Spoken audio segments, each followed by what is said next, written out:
Hello, and welcome to the Mare podcast, where my lovely co host Jordan and I interview all sorts of people from all walks of life about their working lives and their dream jobs, and have a bit of an old laugh along the way. This is episode 13, the unlucky episode. So, to make sure nothing goes wrong, I've gone to the trouble of scripting this intro. Isn't that right, Jordan? Yes, Jacob, that is very sensible. We had better avoid any risk, given that it is the 13th episode. Are you okay, Jordan? You sound a bit stilted. I am fine, Jacob. I'm just reading from the script you wrote for this intro, and you didn't give me time to read it in advance. And to be honest, I don't think that you have quite captured my usual tone and manner of speaking. Oh, right, of course. We've been reading from the script right from the start. It's a humorous device, I see. It's not easy, listeners, to keep these intros fresh for regular listeners while also remaining accessible to newcomers. You're doing a good job, though, Jacob, especially with this scripted introduction idea. This is sure to ward off any bad luck, but isn't it about time that we introduce this episode's guest? Hang on, Jordan. I've scripted a careers themed joke for you first. Oh, good. Let me just find it. Ah, yes, here it is. The joke is as follows. I used to work at a calendar factory, but I got fired because I took a couple of days off. Oh, that's definitely a thinker, isn't it? Not laugh out loud, but you have to think about it. I don't think I get it. As in, you stole a couple of days? Oh, hang on. Or you took a couple of days off the calendar. Oh, I get it. Yeah, I think it's more that. Still all scripted.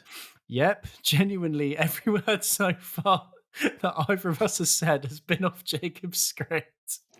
Yeah. And now's the bit where I say that our guest this week is Alex Alex Matthews. Matthews. Oh, that timing was a bit off. A little bit of bad luck creeping in there, but luckily we have the straight rails of this script to keep us on course.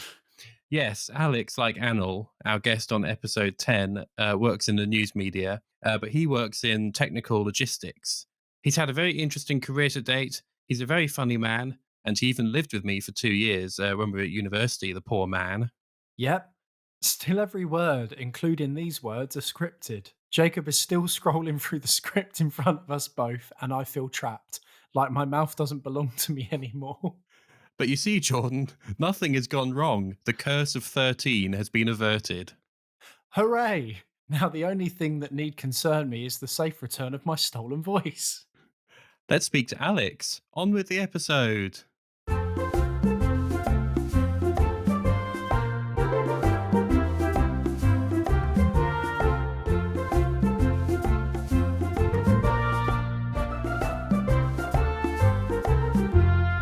Welcome, Alex, to the Careers Mayor podcast. You're looking very high definition on our screens. How are you doing Thank today? you very much. Yeah, I'm fine, thank you. Yeah, I'm very well. Good. You got a nice DSLR setup there? Yeah, it's probably a little bit overkill for this, to be honest with you. I feel like a little overdressed in terms of like the video quality that I've brought here. No offense to either of your video qualities. But Yeah, but you're using a DSLR as a webcam. I am, yeah, but it's just because it's the only webcam I have. So Oh, this old thing. yeah, Oh, so I've it's had the it only one. ages. I just had it on me, you know. It's a shame this isn't a video podcast because real everyone shame. would be, They'd be able to see me in horrifying high definition. yeah, HK Alex Yeah, Matthews. no one wants that really. So I met you, I think, Alex, when we were 18 or maybe even 17. I don't know, So but I met you a long time ago. Actually, one of, if not the first people I met at university. Yeah. Almost exactly 10 years to the day before this episode is released. We worked out. Yeah, it's been a long decade.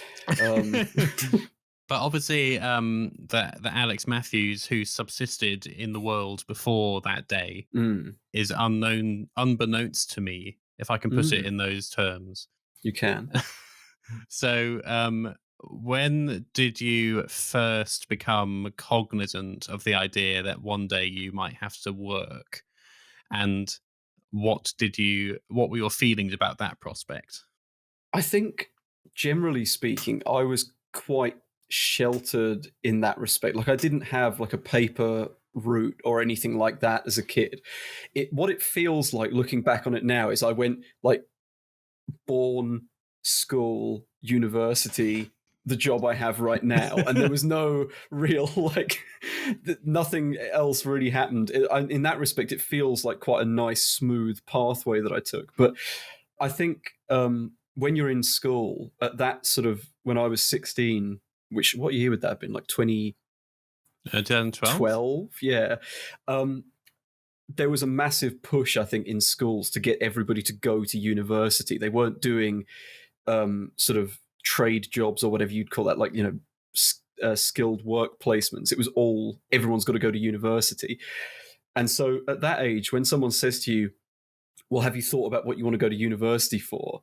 I have absolutely no idea. I don't think most people did. But around that time, there were a lot of people on YouTube and things like that who would like film and edit videos and put them online. And I thought that's quite a cool thing to do. Like, I get enjoyment from watching stuff like that. Wouldn't it be cool to like be part of that somehow on the creative side? That was really the only sort of inkling I had of what I might have wanted to do. And so I started looking at university placements for things like editing, which is what I ended up doing at Solent University. So what did your dad do? I know it's something to do with cars, but I can't quite remember.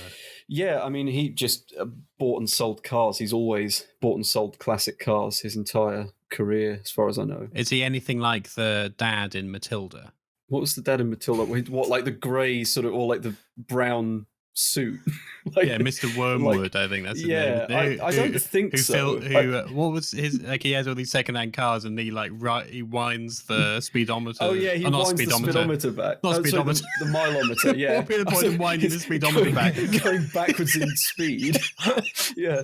No, yeah, he takes the mileage down to make the car not as old as it's, or make it look newer than it actually is. Yeah, but he didn't do that.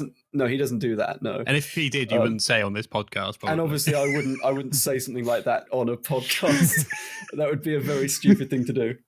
Yeah, the commissioner of the metropolis, the commissioner of the police of the metropolis invites you on his podcast. You have to tell him all about your crimes. It's like confession. Except you actually get prosecuted afterwards. Yeah. It's all under oath. Yeah, no, so unrelated, basically. I found out subsequently that there are members of my family who've done stuff like photography and things related to this in the past, but at the time, there wasn't really much of an influence on me because I didn't know that they were doing that at the time. But you do know a lot about cars from speaking to you. I remember you once took the trouble when we were out on a walk to pretty much explain from first principles how an engine works. Which, yeah, I mean, it has its benefits. Because in the job that I'm in now, I kind of have this weird fusion of a lot of different things, including managing a fleet of vehicles. So having some mechanical sympathy actually did serve me quite well going into that role. I wouldn't have known that at the time, you know. Yeah, I like the phrase mechanical sympathy. Yeah. That's not a lot of people. name. Yeah, mechanical sympathy. Yeah, it's the only thing I was going to say in addition to that was that obviously, I think for most of us growing up, you didn't get smartphones because they hadn't been invented yet, which made me feel really old now that I think about it. But I had like a Sony Ericsson little like brick phone. Yeah, me too. Did you have I still remember mine was the W810i with the little orange button on the side that took you into like the Sony Ericsson app. I think I had one of those at some point, but I don't think that was the very first one. But when you said the number, that triggered something. That rang a bell, a numeric bell in my head.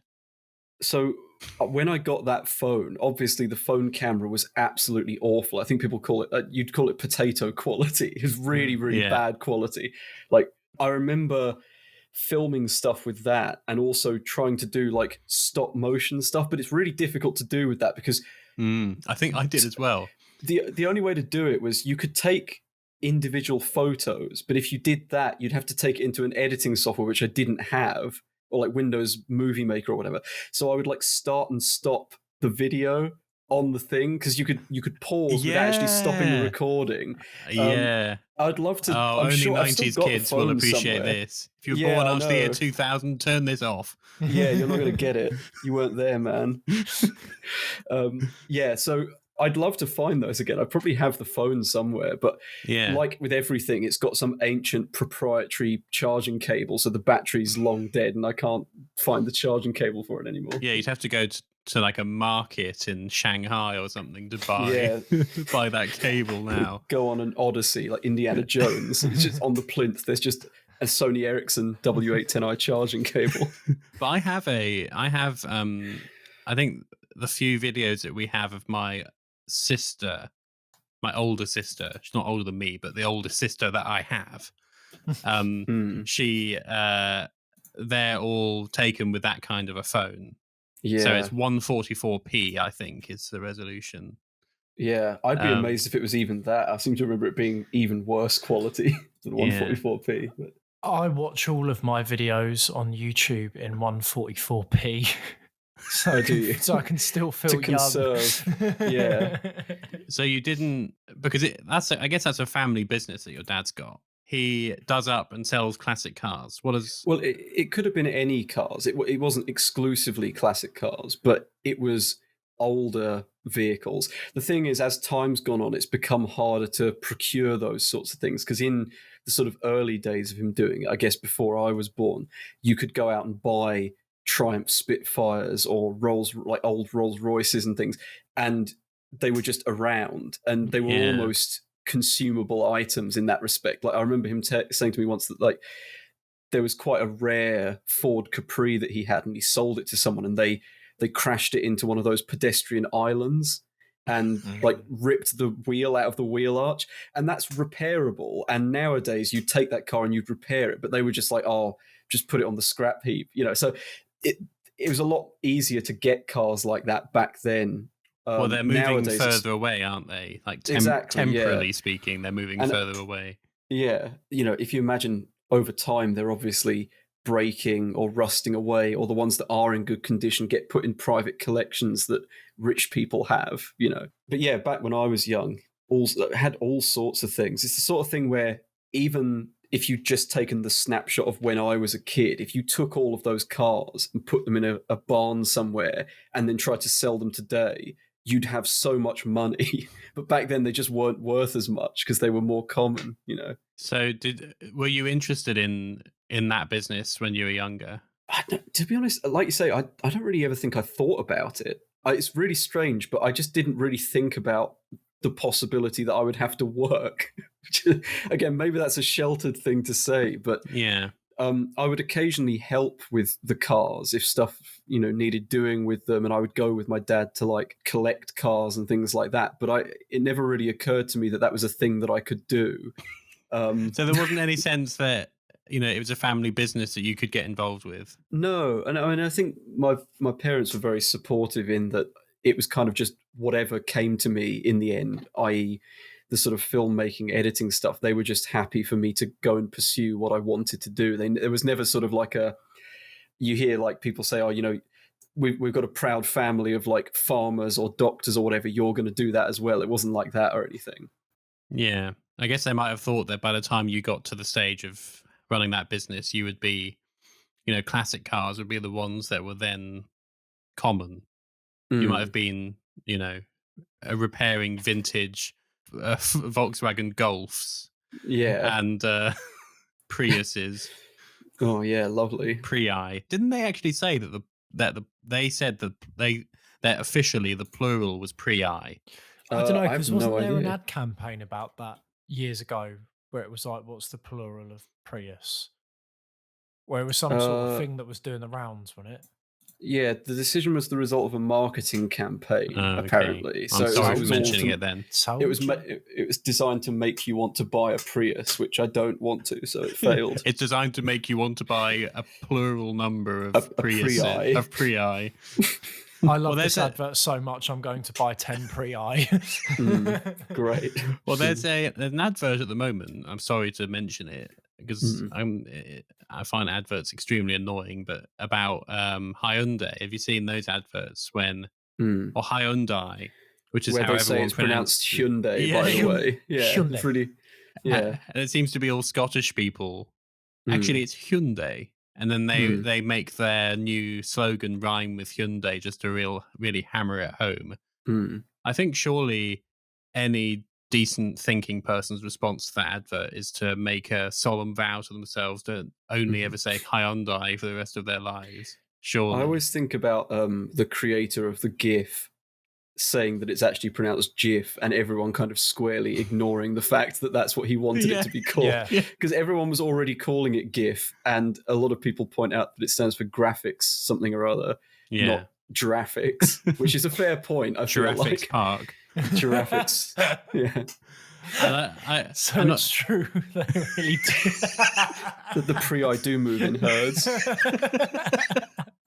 And Jif as well is a cleaner, A cleaning product, which yeah. itself was renamed to Sif, I believe. Oh, yeah, or was so it the other way was. around? So it might have been Sif to GIF, I don't remember, yeah. So It was a long time ago. there really are wheels within wheels, and we on the Charisma podcast we've become like one of those true crime podcasts now, but we're going into this mystery.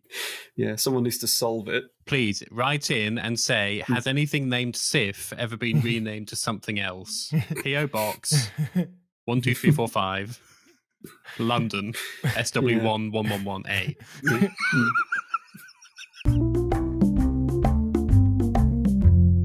I want you, Alex, to tell us about the time when you suggested that we get up at 4 a.m. and get on the train from Southampton to Cosham to go and try to take a photo of a heron. Please. Oh God. Okay. We well, you've pretty much done the setup. We got on a train at 4 o'clock in the morning to go to Cosham to take a picture of a heron. Now, why would you want to do that, Alex? Are you possibly interested in photographing birds? Yes. Okay. So I suppose, yeah, I am. Yeah. In my free time. Although weirdly, I kind of stopped doing it for about 5 years. After this moment, this wasn't the moment that made me stop. It wasn't like I was so disillusioned with it that I had to quit for 5 years.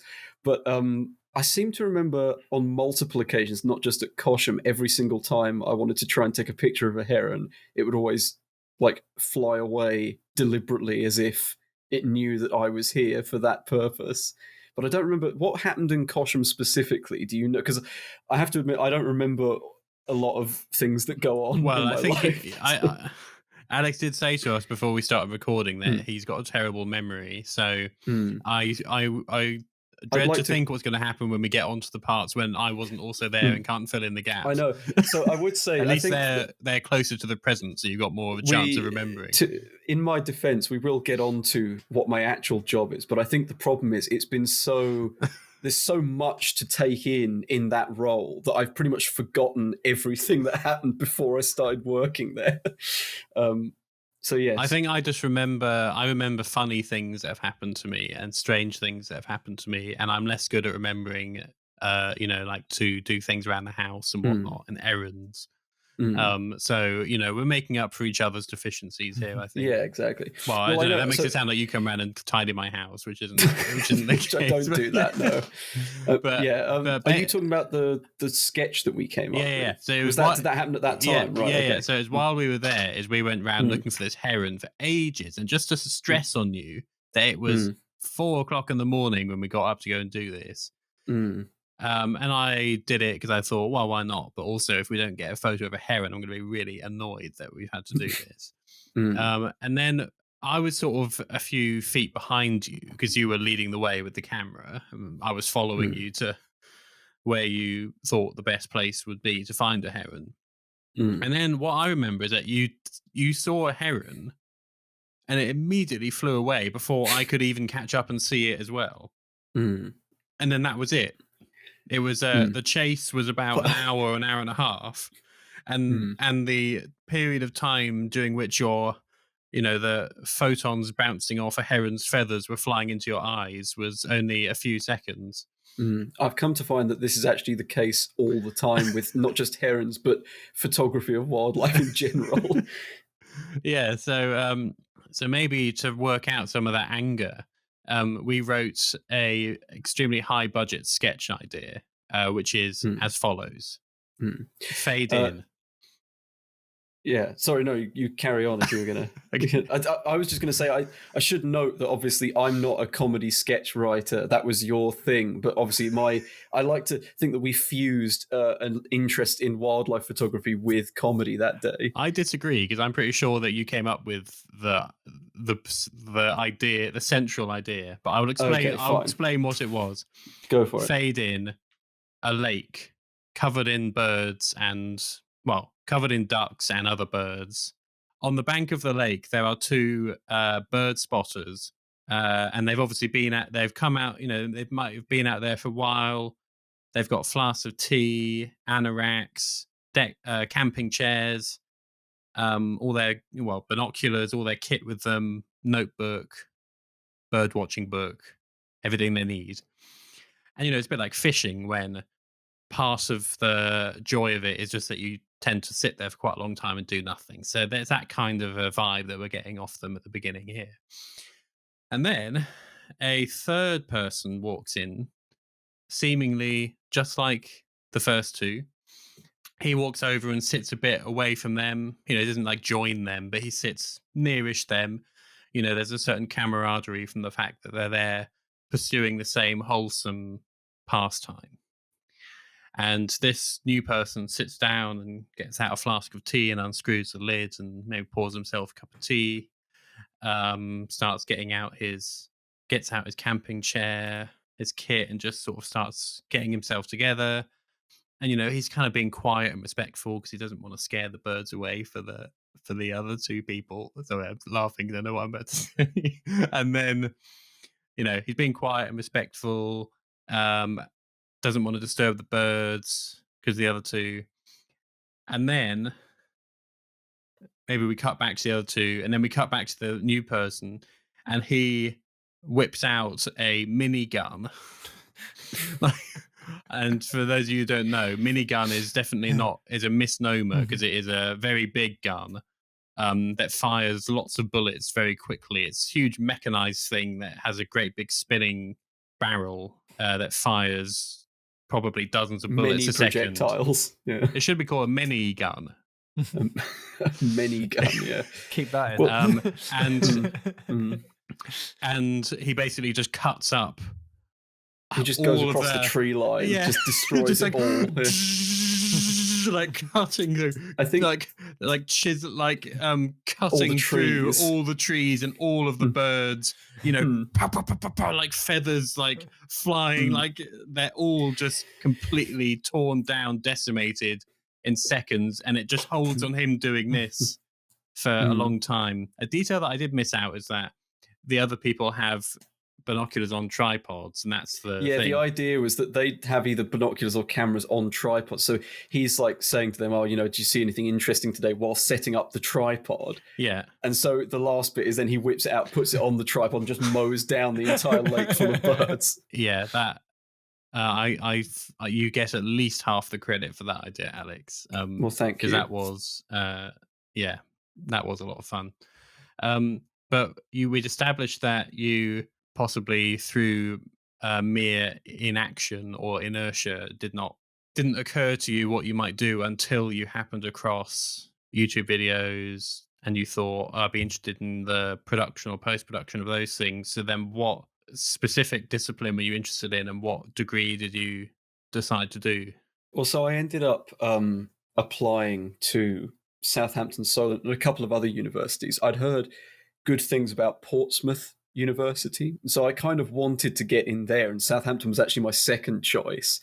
And I don't think Portsmouth accepted me, which I guess they mustn't have, because otherwise I would have gone with it. But then I actually think going to Southampton was better. So I think they've changed it now, but at the time you had 3 options. So it was television production, but then you could attach an optional sort of specialization. So you could either do television video production, television studio production, or television post-production.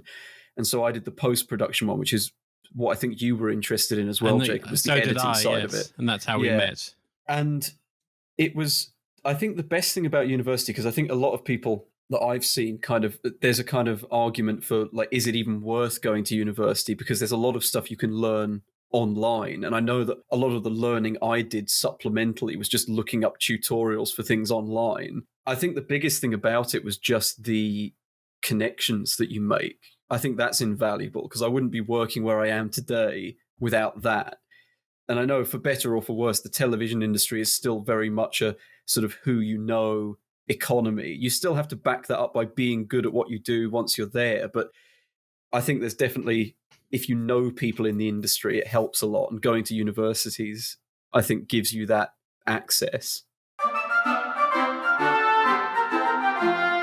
So, Alex, obviously we've talked about uni, but what was your first paid job?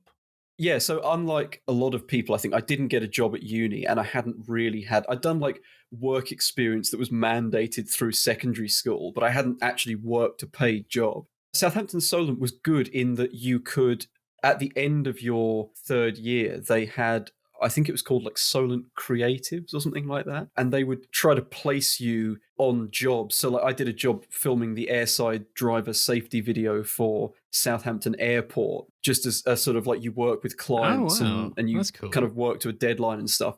Yeah, it was pretty cool. Probably wasn't very good, but Is that why we've heard the stories about the remarkably high number of plane crashes in the Southampton area? the number of people careering off the road into the active runway, that was all my doing.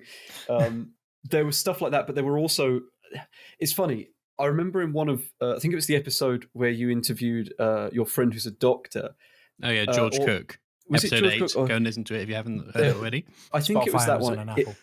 It might have been one. It was either that or a different one where he said it's like it's the analogy he used was like the landing craft door coming down.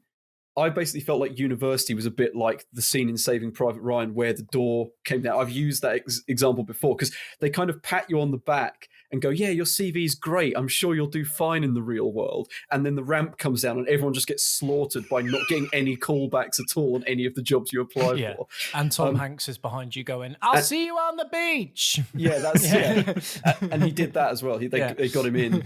But the good thing about the thing they tried to do to remedy that was you could apply for different placements. And so I applied to a paid placement at a place called and I went there for an interview. Weirdly, I actually got rejected from it, but then the guy called me back and said, I want to, and in hindsight, this is a massive red flag, but he was like, I don't want to do it through the university program, but I do want to take you on board. And it's like, yeah.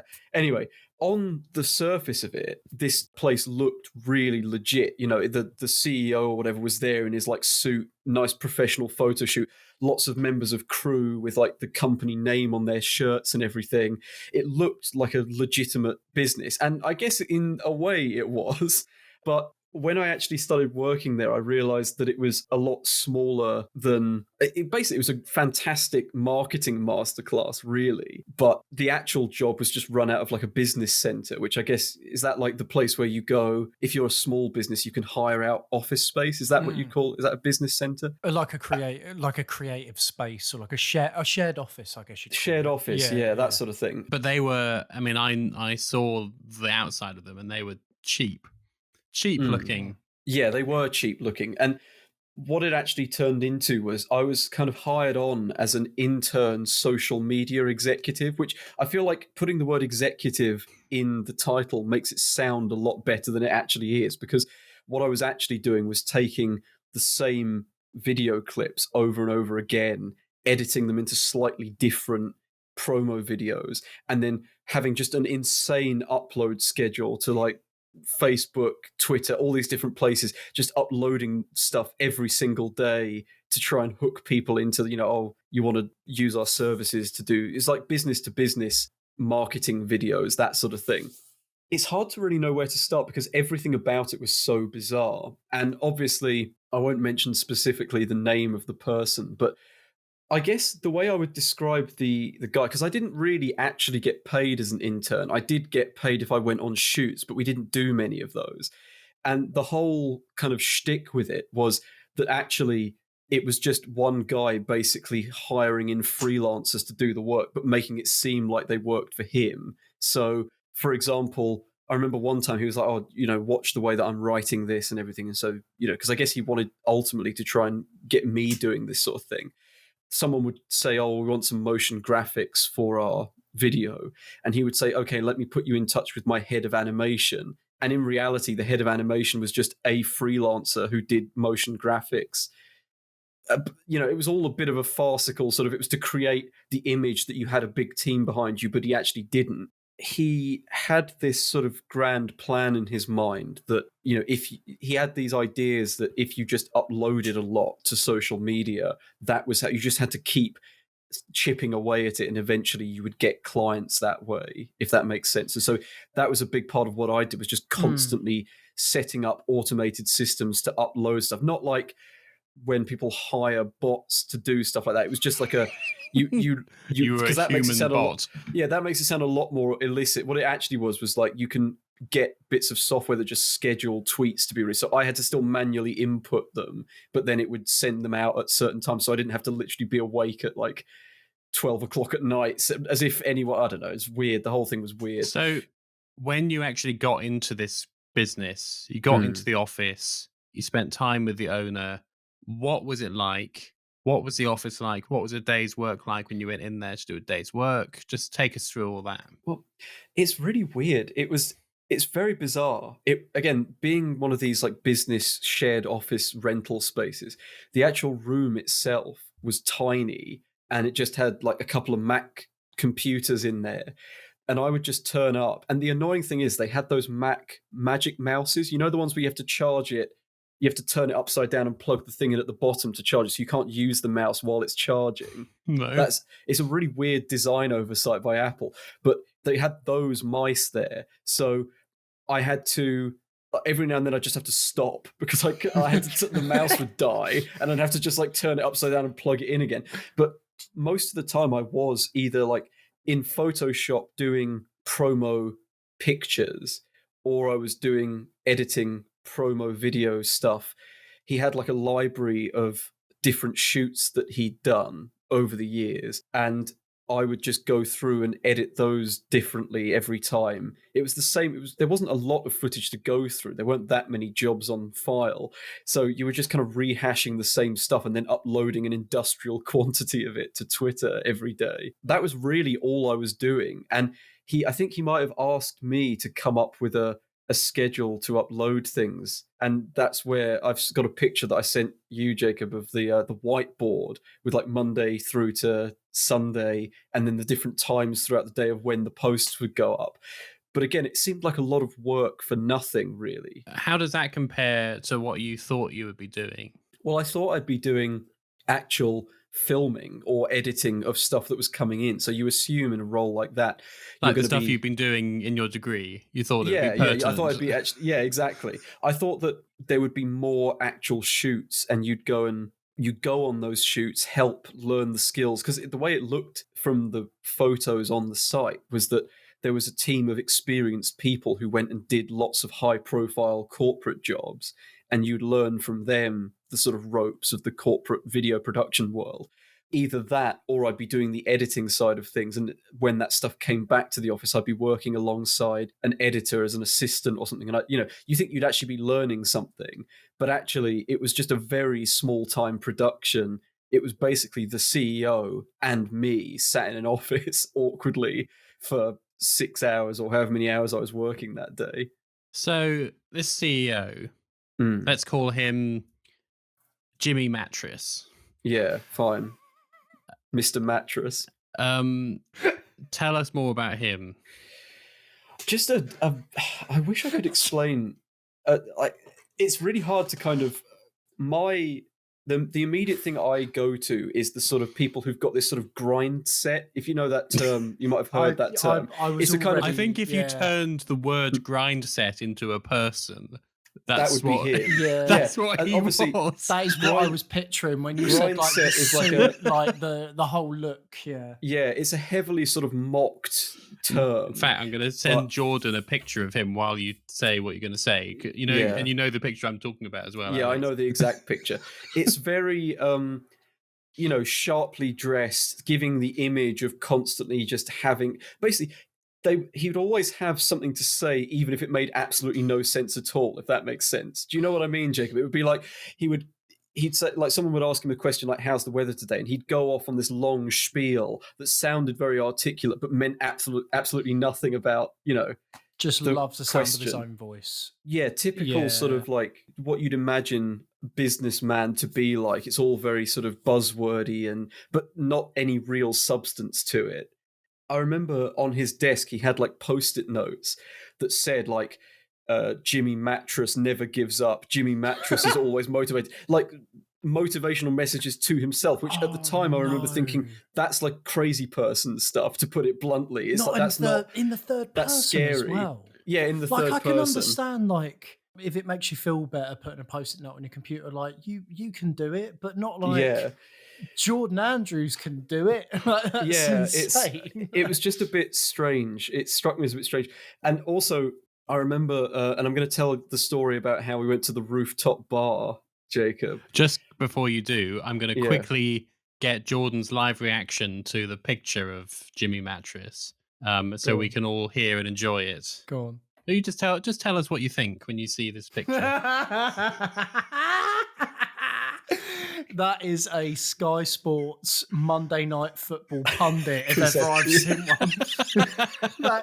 that is Yeah. a retired footballer. Yeah. That is. Oh, the suit as well. With the Yeah, it's a look, isn't it? Yeah. Oh god, and the watch and the pocket. It's the fact that the square and- timepiece is on display. Like he's got his arm Yeah. deliberately kind of pointing to the yeah, it's Yeah, so audience, if you just picture any sort of footballer who kind of had a bit of a career at like a mid-table club in like the 2010s and maybe got like 4 caps for England, and then now a pundit on Sky Sports, that's exactly what this guy looks like. he does look jacked actually. I think he might have Yeah, he he might does have look like a exercised. unit, doesn't he? Yeah, he was to be fair to him, he obviously the one thing he did do was hit the iron temple quite a lot. He was definitely in the gym. Oh, you know But- he called it that as well. Yeah, The obviously. the yeah. dojo. That's what Yeah, he the called it. dojo. Yeah. But basically there was this one time where What a photo. he basically said to me one day after work, I think we should kind of celebrate you being onboarded into the company. Should we go to Revolution, Revs? There's a rooftop bar in Southampton. So we went up there and it was a lovely evening, actually, as I remember. It was lovely and warm. And we're there, like I'm there in my shirt and everything. We're all looking like we've just come out of an office. He goes, I was just going to go up to the bar, like, what do you want, sort of thing. And I just said, oh, I don't mind, beer or whatever. And he comes back with these 2 women in tow. Yeah, I just see Jordan's head whip around. And it's really, so obviously not what I was expecting. I didn't expect to be hit with this. And he sits down, and I don't even think at this point he's got the drinks. He's brought these 2 women over that he's appeared with, and he goes, oh, yeah, this is my like head of this is my social media executive, Alex. This is like whoever and whoever. And it's honestly, this is such an awkward interaction because this isn't me at all. I don't go to bars and pick Yeah. up women, And so he kind of, they all sit down and he's kind of waxing lyrical, if that's the right term, about how his company, he owns a company and all this sort of thing. Exactly what you'd expect the sort of that type of person to do.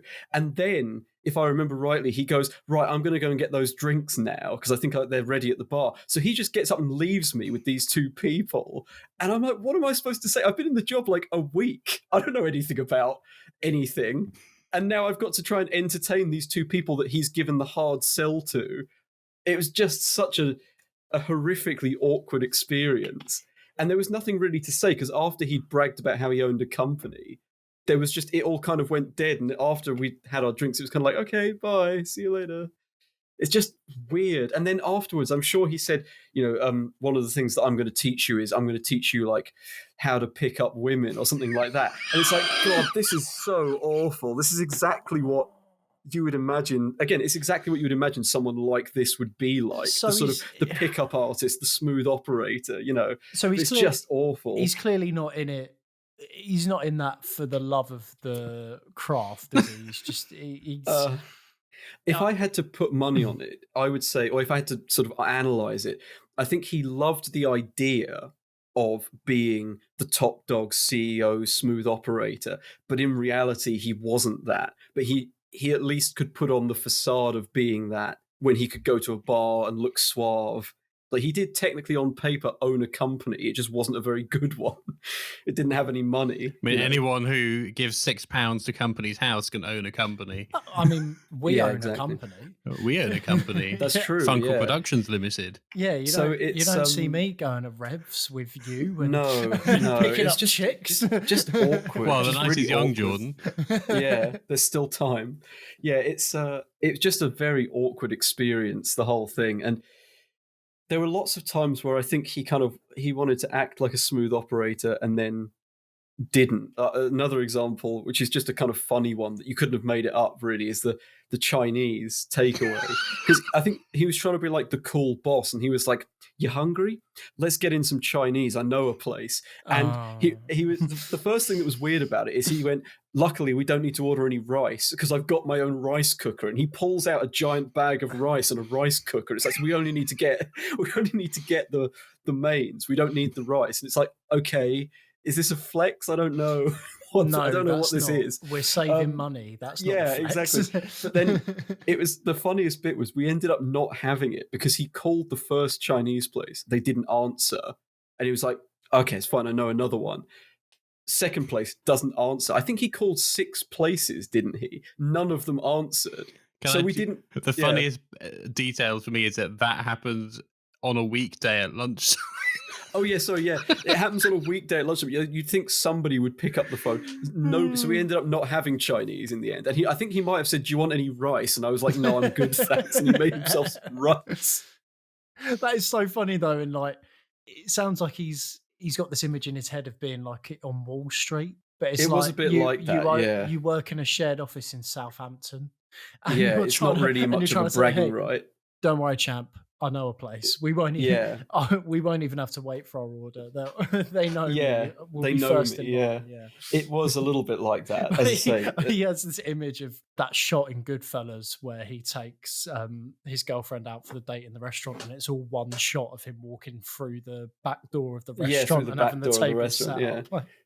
It's just him walking up to a Chinese, knocking on the door and realizing it's shut. It's closed. And then going home and making his own rice. And then he goes, "Oh, that's funny." And then the Chinese door opens and it's Joe Pesci. He says, "Funny how? How am I funny?" Yeah. Am I a clown? Do I make you laugh? Yeah, that pretty much sums up. Yeah, they're very, very strange time. And the weirdest part about it is I eventually moved back to London with my parents, and we had a schedule for uploading stuff to social media still. And at the end of that time where the schedule ran out, he just never contacted me again. I wasn't technically under contract to work for him either, so he just stopped talking to me. And for probably 2 or 3 months, I just heard absolutely nothing. And I was, oh, well, I guess that's it then. I guess that's the end of my time at, Wow. I can say goodbye to that cushy executive social media position that I had. You were never officially let go. Oh, I guess if you didn't have a contract, I wasn't on the books. To be let go I was from. an intern. Yeah, I got paid a couple of times for shoots that I went on, plus expenses to get there and back. But I was never officially under contract, so I never officially worked there, I guess. So what do you, with all of that in mind, what do you think you would say to someone who's fresh out of uni after doing media? What would you say are things to avoid, or maybe the red flags to be conscious of? Well, I would say avoid Jimmy Mattress. It's a difficult one. Even when I started at my current job, I had to do some shadowing unpaid to begin with. I think in this industry, unfortunately, you do normally have to do a bit of time at the beginning where you're either very low paid as a runner, making teas and stuff, or working unpaid for a time. If you can avoid doing that, fantastic. But it's hard. I don't think that everybody is going to run into somebody like Jimmy Mattress. That those people do exist, but you just have to kind of have your wits about you. And if somebody says something that, like, in hindsight, when he said, I'm not going to go through the official university program, but I'd like to take you on separate to that, that means the university doesn't have any oversight. You just need to think about that before you accept it. Mm, Because it's obvious, why would the university is going to pay for it? Why would you not accept that? It's better, it's to the company's detriment, if anything. So there's got to be some ulterior motive there. I think working where I do now, I'm a lot more skeptical and suspicious. I can think like that, but then I couldn't, I yeah. can see how people could get bought in. Yeah, I guess it just comes with the naivety, doesn't it, of being fresh out of uni and being a bit wet behind the ears, as they say. Well, yeah, and there's also pressure to get a job as well, because you're thinking, I'm kind of floating here. I don't really know what I want to do. So here's an avenue to take. And someone like that, who's good at being sort of manipulating opinion on them, they fooled me with the website. They fooled the university, clearly. So it's quite difficult to spot something like that, especially when you haven't worked in the industry before Mm. that point. So I guess that takes us quite nicely onto your current job.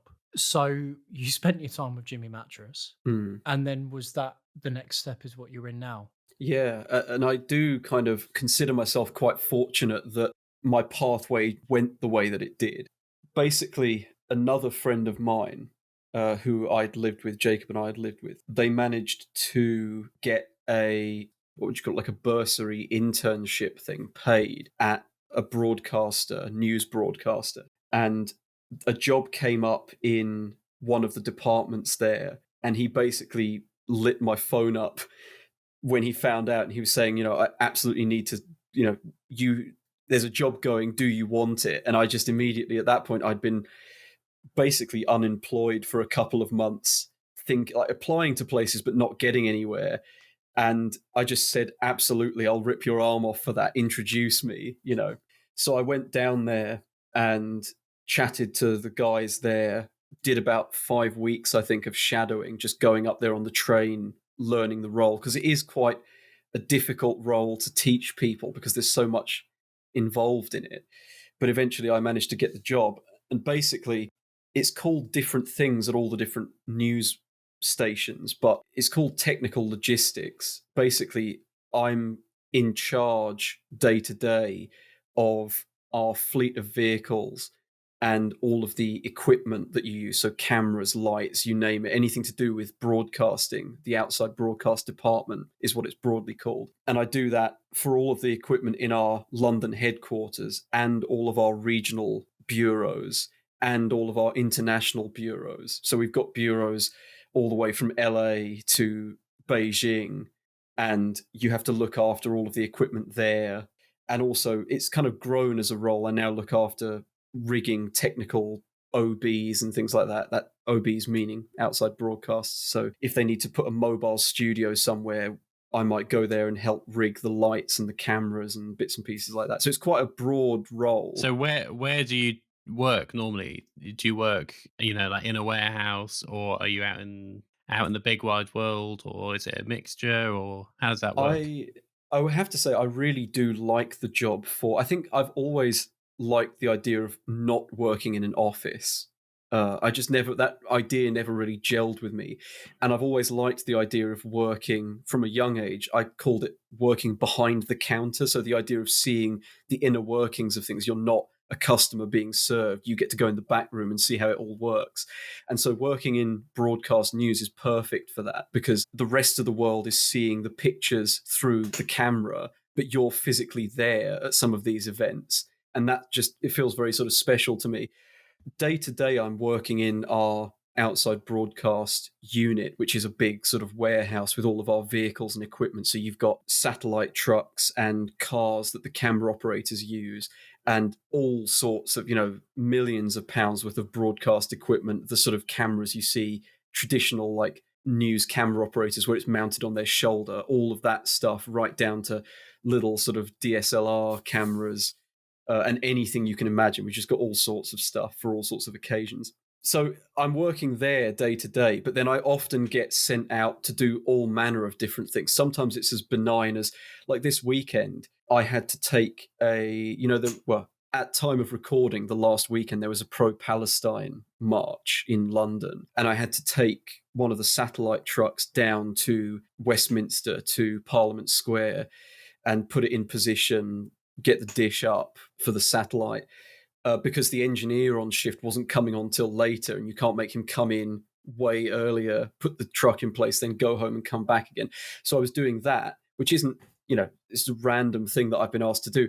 The next day, again, at time of recording, there's been an eruption in Iceland. So one of our camera operators had to fly out there really last minute. So I ended up getting a train to Heathrow Airport and picking up his car for him and bringing it back, those are sort of very benign jobs, not particularly technical, but it gives you the idea of my role can be so many different things. It's just if you need somebody to do a job, the technical logistics department are the people you call. And there's not many of us. It's quite literally just myself and my colleague on any given day. As I say, it's a 12-hour shift. And then we're also on call through the night, obviously, because news can happen at any time. So it's a pretty demanding job in that respect, and it can take you all over the world, not just in an office. There's not probably as many people who work in broadcast news as there are in other forms of television or film. And a lot of times it is a very thankless task because you make it work in the face of all adversity, and then you just move on to the next thing, and there's not really a whole lot of thanks distributed. And if anything, when you're out on the road, you tend to end up, I would say, by and large, the public is absolutely fine. They just keep to themselves, or they're curious. But there is a contingent of people who will actively go out of their way to give you abuse and stick while you're out on the road. So if anything, it's the opposite of getting thanks sometimes. Have you got any interesting stories about things that the weird and wonderful public have said to you? We had quite a funny one at the coronation. So I've done all the big three royal events that have come up recently: the Queen's funeral, the Platinum Jubilee, the King's coronation. And at the King's coronation, we were rigging in these cameras on scaffold platforms, and each of them had a security guard posted with them just to make sure no one came on the platform or did anything. And I remember we were running these cables into the camera, and I hear somebody walk past, and I see they like point into the security guard's face and say, "The devil's going to get you," and then just walk off. And I was like, we both turned around and were like, did he just say the devil was going to get you? And he was like, "Yeah, no, he did. Yeah." It's like, oh, okay. All right then. Did the devil guess him? I don't know. I never got a follow-up on that, unfortunately. But I can only assume he did, yeah. What has happened now is people can pull up a stream of the live shot and work out which company you're with and where you are, because there is a delay, but it's not that much of a delay. So they can then come over and start hassling the camera operator and giving them stick for being out there. That happens more frequently. Obviously, not everybody is hostile towards the media, but the people that are have grown increasingly hostile, if that's my impression of it. When I talk to the camera operators, because I know all of them, because obviously they come to me for lots of stuff, including just a sort of agony aunt, like have a bit of a moan, and I've asked them about it, and it seems like not every single time they go out, but fairly frequently, if you've got 80 or so camera operators operating of a day, every week you probably get like 5 or 6 instances of somebody doing crazy things to them or just being horrible to them because they don't like the media. That is a real part of it. It's kind of like how people don't like the police as well, in a way. It's an institution that you can just kind of rally against and have a go at, is my impression of it.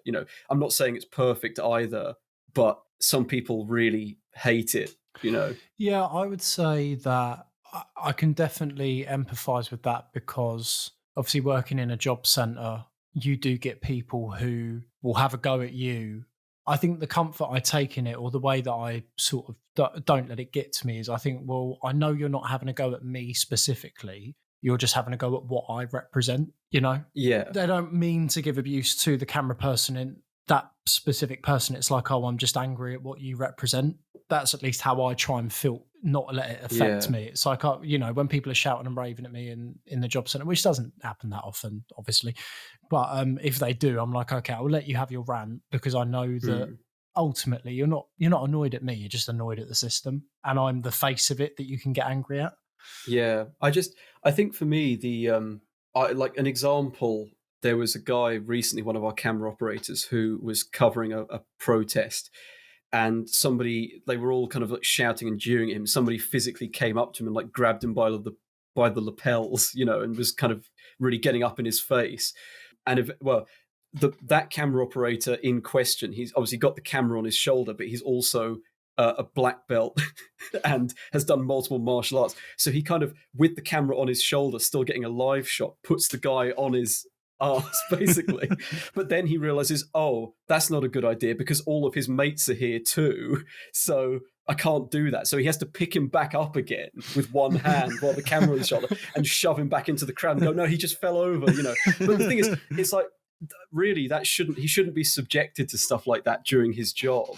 The problem is, I think the thing that I think is a real shame is he's done some really like crazy stuff. He's been to war zones. He's covered genocides. He's been there to bear witness to some of these terrible things and show the world about it. But all he ever is when he goes out on the street and covers a protest, or if he's just filming stuff around the street, people will come up to him and say, oh, you're disgusting. I hate everything you do. And it's very directed. It feels very directed, like you're an agent of chaos yourself. And I think that's unfair, because all of the camera operators, to a person, they all genuinely care about trying to be even-handed and tell people's stories properly and fairly.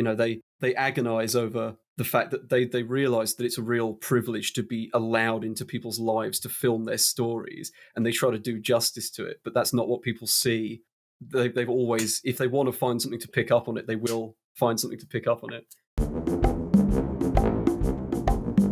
It's quite interesting trying to make plans with you sometimes, Alex, because sometimes, we'll have arranged to meet up or have a call or something, and then you'll say, oh no, this volcano just erupted or someone's died and now I'm working for the next 2 weeks. Yeah, it's hard. But out of all of that, my impression is, and correct me if I'm wrong, that the most kind of wearisome, long drawn out, most labor intensive things you have to do is often the party conferences. Yeah. So I'd like you to explain what that's all about. the one thing about broadcast media, which I think they often conflate it with print media and also conflate it with American media, is very different in the UK. Ofcom have very strict standards and they do knock on our door and fine us if we don't adhere to them. One of the things they stipulate is that if you're going to cover one political party, you can't give undue precedence to one over the other. You have to, if you're going to go to one party conference and film from there, you have to do all the others as well. And so one specific year where it was absolutely brutal was the Queen's funeral, if you don't mind me talking about that, because it was back to back. It was like an omnibus of pain. It just went on forever.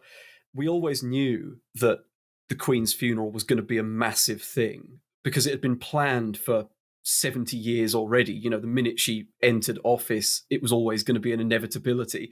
But it was such a monumental thing. I mean, I can't really do justice to it in the time we've got. I got a phone call on the day that she died.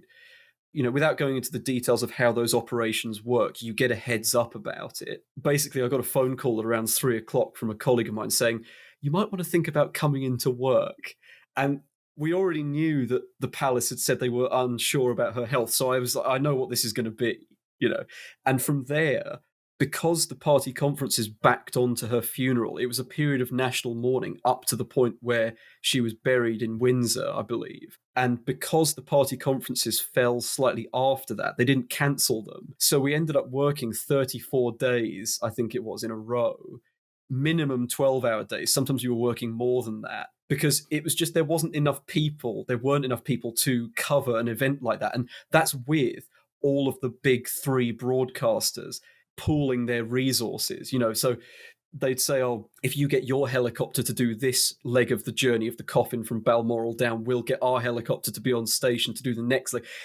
Your camera operator does that, we do that. There was so much collaboration. I think it's not like Anchorman where we all go and have a fight around the back of the bins. Like a lot of the broadcasters all have to work together and there's a lot of collaboration generally, but especially during the Queen's funeral. But it was just brutal, and it's amazing at the same time. You're there to witness history in the flesh. I'm there outside Buckingham Palace, no more than 20 feet away from where the Queen's hearse is being pulled by, or her coffin procession, etc. And I'm there in my suit, and you're witnessing it. And before you've even got time to process it, she's been put in the back of the hearse, and it's like, right, everyone, we've got to take this all down, de-rig it all, we've got to get it all back in a van, we've got to take it down to base, check through it all, pack it all back up, and take it to, I think it was Birmingham for Liverpool for the Labour conference, and then on to Birmingham. It's just, that's the one thing about this job. You have those moments where you think, what the hell am I doing? How did I end up here? This is amazing. But you never get a chance to process it because the news is such that it's always going on to the next thing. It was just crazy. And you then have to get up there, build the set, because there's no set builders. So you end up getting the technical people having to build the set as well. So you build this little studio, you put all the lights, all the cameras, everything, get it working in 2 days for a live show that goes on for the period of the conferences. Then you take it all back down and drive it to the next place on the same day and start rigging it again.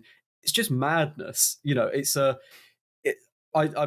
know it's a bit frenetic the way I'm describing it, but I'm hoping to convey the insanity that is doing the party conferences normally and then having the death of the longest reigning monarch in history happen right before it.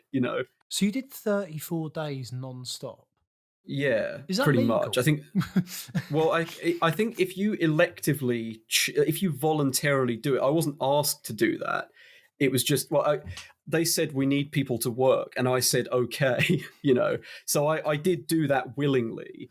You just did it for the love of the game, baby. Well, it is this weird thing. It's if you get the bug for doing it, it does kind of latch into you. And you can't help it, if that makes sense. I know a lot of the people who do Warzone stuff, some of the people I know have been shot and they still continue to do it because it's just something that once you do it and you get that itch to do it, it's really hard to get out of, even when it's at great personal expense, Don't get me wrong, that's not how it is like all the time. That's obviously a very rare example.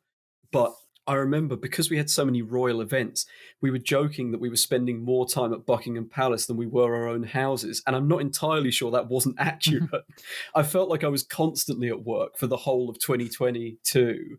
And then obviously the beginning of 23 with New Year's Day, I was working the fireworks on New Year's Eve. So I was down on Westminster Bridge watching the fireworks. And that was a nice way to sort of sign off 2023, And I was there. It was great. You got front row seats to the fireworks.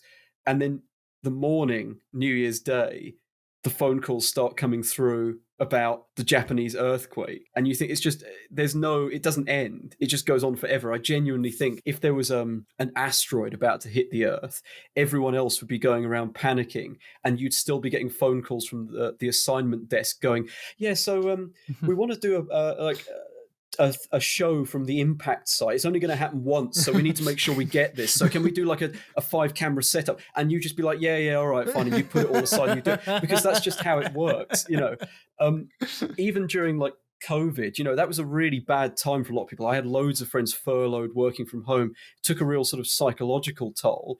And obviously I couldn't see my family or my friends, but because the news media is included in the key worker category, I was just doing my job. I was coming into work, seeing my colleagues, planning out how we were going to get PPE up to crews that were going into hospitals to film things. Your job you can always see the world through your job and like, what do you have to do next? So it kind of, in a way, it kind of gives you purpose, even when it feels like the world is falling apart. Well, me and Jacob actually have the power, would you believe it, to create a dream job for you. That sounds wonderful, Jordan, honestly. That sounds so wonderful. What we want to ask first is, do you already have a dream job in mind? So this is going to sound very strange. Based on everything I've said, you should think that my job is awful and why would I ever want to do it? But I genuinely love this job more than anything I can think of doing. I guess if you could take that but just make it less awful, then It's too That's a bad. jumping off It's point. too bad, Alex, that one of the rules of the podcast is it cannot be your current job. Darn. Okay. In that case, no. I think I'm going to have to let you guys work your magic here because I'm not sure what I would do if I wasn't doing this. Okay. Well, we know that you like being busy, being responsible, being in the back of the shop rather than out on the shop floor, knowing what's really going on behind the scenes, man. What other jobs might fit into those criteria? Working the pot wash at Vodka Revs in Southampton. I'll take it. Sold. Would it, for you, would it have to be something in the media?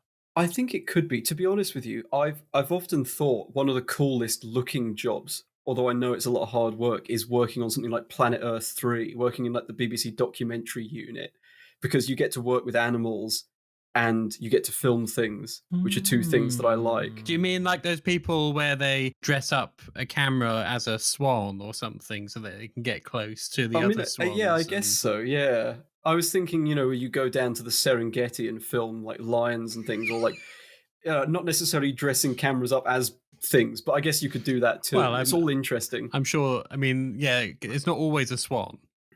No, They go down to the Serengeti with a camera dressed as a swan yeah. and run I think towards you're the supposed to- lion, saying, a "They bit can't of see us." situational, yeah, a bit of situational awareness is needed based on where you are. I think what animal you dress it But up then, as. because you did say that you were concerned about photography, that if you did it as your job, then you might stop being interested in it. Hmm. What if you were technical logistics exclusively for animal documentaries? Yeah, I mean, I'd do that. Yeah, unless maybe I could search and rescue camera equipment from the mouths of lions or something. And then I can factor in the search and rescue as well. Yeah. What if you were like the search and rescue? You were like the surgeon on call for broken and lost cameras. So, I'm kind of that already. Does that But count as you my were an current job? expert in repairing animal dealt damage to equipment. So buffing out lion tooth marks, Yeah. removing cobra venom from the inner workings My arm. of your so no, yeah, I first think of I've your got bigger arm problems. Yeah. first, then the kit. That's the Yeah, yeah. mantra. Yeah, doing something like that would be interesting. Yeah, I could definitely do what I do now, but for a nature documentary style thing. Maybe not buffing out tooth marks from cameras, but Okay, so what if we loaded the warehouse you work in? If we load that onto a flying saucer, and then you can Mhm. fly that to the Serengeti or wherever you're needed and land. And then they all come in and they're like, yeah, can we have a camera dressed as a swan, a camera dressed as a tiger, a camera dressed as a giraffe? And then you go yeah. and get all that stuff for them. And then you can also come out with them into the Mm. savannah and you can, because while they're doing their thing, you can have a little bit of downtime. And then if, Mm. some big event happens, you can get back in the warehouse flying saucer and fly away to wherever that is. You can also be there while they're doing it. You can watch them and you can even stand there and say, might be a better shot actually if you just change that and be a bit of a backseat driver. Yeah, I was going to say a backseat filming. Yeah, they'll love that. Yeah. But they wouldn't Um, mind in this situation. Oh, that's good. They would yeah. I mean, appreciate it. I think on reflection, I think you had me at flying saucer, which is not a thing I thought that you. I didn't think that was where you were going to go with it. But I noticed that I slipped that in, and neither of you reacted at all. And I thought, Yeah. I'm so used to you, Jacob. Like, Yeah. I feel like if anything, that's the most impressive part of all of that is the See, fact I that I've got was- flying saucer technology. I was thinking more like a Harrier jump jet, so you can like take, like the. Oh yeah, it's got VTOL. Yeah. I can go up. And, well, yeah, but I up was and thinking away. that he needs a whole warehouse, and I thought, what does the warehouse fit onto that flies? And the only thing that a flying a saucer. flying of saucer. course. Well, can you Yeah. think of anything else? That flying aircraft carrier from Doctor Who? Yeah, I think I could do that. Yeah, I could take that. 'Cause That seems also, actually whilst- quite nice. Yeah, whilst you're out there, like just in your downtime, you can take photos of the animals. So that's Yeah, it's not. fantastic. Then it yeah. doesn't feel like work to you. That's just like an Yeah, opportunity. I also for you feel like to it's a get some good pics. Maybe a slower pace of life as well, because that would be nice. A Oh, slower yeah, pace you of know. life flying around the world in a warehouse that's also on top of a flying saucer. Yeah, I think that's. I'd count that as a slower pace of life, What if you could communicate with the animals to like Doctor yeah, Dolittle. yeah, because that struck me as being, from our trip to Cosham to go and take Hmm. photographs of a heron. Hmm. That struck It would make it a lot easier to get the shot. Yeah, and Wouldn't I it? don't mean okay. How about it's not that you can talk to them, in fluent English and they will understand and respond in fluent English, but it's more like you can give them the gist. So, like with a Yeah. dog, you can kind of give it the gist of something, like you want it to Hmm. sit or lie down or go and fetch or whatever. It's more Well, like you can say to the heron, or like, "Psst, just stay there just for like 10 seconds, just a 10 little to the seconds, left. and then I'll let you go. And I'll let you go. Yeah, yeah, just stay there. Hmm. Yeah. Could you just turn your head a Hmm. little bit? Yeah, great. Okay. Yeah. And then Okay. it would get the gist, but it wouldn't necessarily. When you're doing photography, you end up doing that anyway. It's just they don't listen to you. Because you're like, just walk a little bit further so that you're in shot, and then it's flown away. Okay, then this is the answer to your To problem. that problem. Yeah. Yeah, exactly. So we can throw that in Mm. as well, because I think then Yeah. if you take away the flying saucers and the talking to animals, what we're proposing is pretty similar to your current job. Yeah. And this flying saucer seems like a silly idea, but from speaking to you a lot about your job, mobility and getting to far off places is an issue. Yeah. Because, for example, the time when you were tasked with taking a laptop all the way to, was it Glasgow for COP26. Yeah, but bear in mind, on a train? we just rigged the entire studio up there for COP26, and then I drove back down, and then the very next day they said they need a laptop up there, so I got on a train and went back again, which is very ridiculous. So Yeah. having a flying saucer would have made that so much easier. Yeah. So, however big your complex of buildings you're working is, that's all on the back of a flying saucer, and it can still be based where it is now. Because you just imagine that underneath it, that's where the flying saucer is, and when it takes off, it just leaves a flying saucer shaped crater. Impression. Exactly. That's a much better word. And then, I guess the only downside is it would obviously leave a flying saucer shaped impression wherever it went. Does anyone else know about this? Is this like everyone knows I've got a flying saucer, or It's like am I Roswell. the target of? I think Yeah. you've got diplomatic immunity. Okay, that's fine. Yeah, yeah. Okay, fine. Yeah, I think that's okay. I'm just trying to process if a flying saucer can have diplomatic immunity, but Well, there's lots It of can yeah. in this. you We'll can in give this, it to okay. you. I've got Okay. some spare ones that I need to give out, so you can have. Just little bits of paper Yeah. that just say diplomatic immunity on it. Yeah, but That's it's all it is. misspelled and it's written in crayon. Yeah, it's just on a post-it note. Yeah. Yeah. Because Oh, then I cool. guess because if you've flown to the Serengeti and you've given it everything they kit, there will be then a fair amount of downtime when you can go and interact with the animals, take pictures. Just hang Yeah. out in different countries as well a bit more. Because if in your current position, because of the different bureaus, there's less of a need to go to far-flung places, but you can kind of do that yourself now and cut out the middleman. Yeah, I reckon so. I think it's different enough from your current job that it's not violating the rules. We're close to the line. Do you want us to chuck in the flying saucer the couple of hot babes you met at Vodka Revs? No, I think they can. Well, They can stay firmly on the ground. well, what Thank if you. what if the price of us giving you this Yeah. is that? Well, I'm probably not Oh, going to say what no. you think I'm going to say. What is the price? Is that the flying saucer is haunted Oh, that's not so bad. Okay. I mean, by yeah. Jimmy Mattress? Okay, maybe. Oh man, that's a difficult one. I don't think I could put up with that, to be honest with you. That might be my red line. My Well, let me tell backstop. you a story, I don't know. Alex. Jimmy Mattress has broken the glass ceiling. He's Okay. broken the glass ceiling of how, up until now, you need to be dead in order to be a ghost. Yeah. What he does is every night when he goes to sleep, his spirit leaves his body and walks afar across the earth.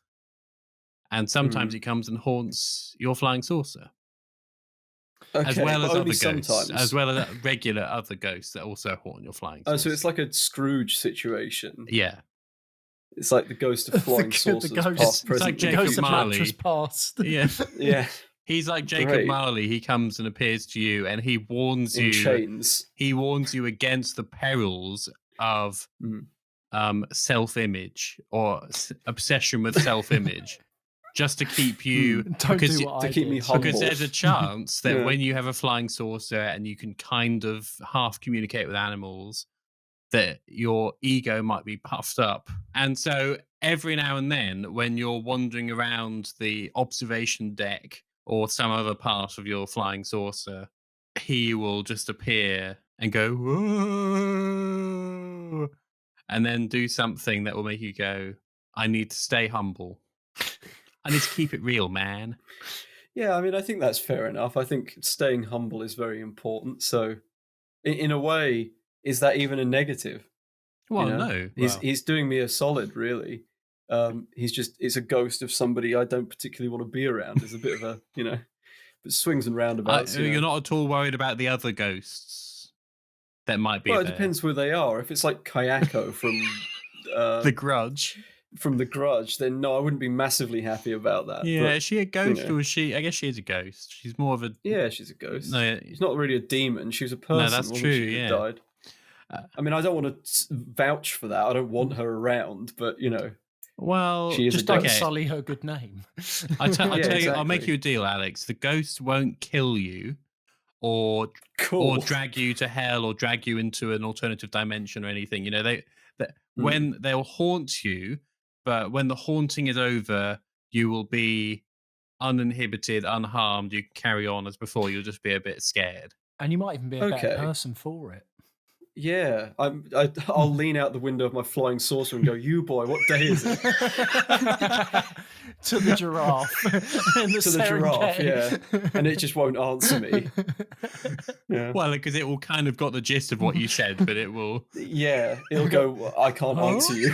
Yeah. I don't have a concept of days." And one last thing before we shake on it, could you try to just make the noise that a giraffe makes? What noise they do make? Oh, come on, Alex. But does anyone know what noise a giraffe They makes? don't have vocal cords. I think you know. I think you know, Alex. So just do it. I've heard tell that giraffes aren't even real. Some people say Really? that's they're all a conspiracy. They're all yeah, cameras dressed yeah, up to be yeah. in the like sound. the whole pigeons aren't real. I don't know how serious of a conspiracy theory it is, but apparently they're not real, like birds and other things, which is weird because they are real. But They're all National Geographic cameras in disguise. yeah, they're all plants. Every And single David one of them. Attenborough knows every one of them, and he kisses them all every night. Yeah, every night. Yeah. But Alex, they It's like- can't be plants because then they'd eat themselves. Oh, and on that, Sorry, and, you have to forgive my strained laugh there. and on that note, on that comical note, what do you think, Alex? Would you shake on it? Oh, 100%. Yeah, that's All not right. as bad as it could have Okay, been. shake, Yeah, shake, shake, on that. shake. Well, thank you, Alex. I'm so glad Thank you. after a not very promising start to this round that we were in fact able to identify a dream job when you made the mistake of already being very contented in your current job, which is very Yeah. rude of you as far as this I do format goes. apologise. Unreservedly, I apologise, Jacob. I'm sorry about that. Well, I hope that you continue to enjoy it and continue to attain more responsibilities without collapsing into a little diamond, if at all possible. Oh, yeah, I will try. Thank you. Yeah, thank you. And thank you for having me as No, I well. really appreciate it, Alex. Thank you. It's been brilliant.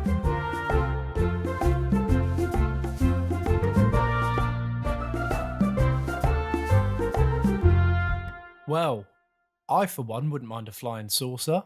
Yes, Jordan. It was a lot of fun to chat with Alex, and I think it's fair to say we've managed to get through our 13th episode without the bad luck spoiling the party. Yes. Yes, Jacob. Especially because you've also scripted this outro, and the words we are now saying are all scripted. Yes, Jordan, that has certainly kept us on the straight and narrow. Episode 14 will be out on the 4th of March, and will be entirely not unlucky. And 14 is the number of days between each episode of this podcast. So maybe it will be lucky for that reason. You just put ad libs response. um, why can't I say anything now? Yeah, yes, you're right, Jacob. And don't forget to follow us on socials. I hate you for this so much. Don't forget to follow us on socials, and listen on. Oh, and give us a rate, give us a like, give us a rate on the on Spotify, Amazon, and Apple when it comes out. And we hope you enjoyed this episode. And we're on Facebook and Instagram and TikTok and and Twitter. And yeah, Until next time, bye bye. bye. There we go. I hate you.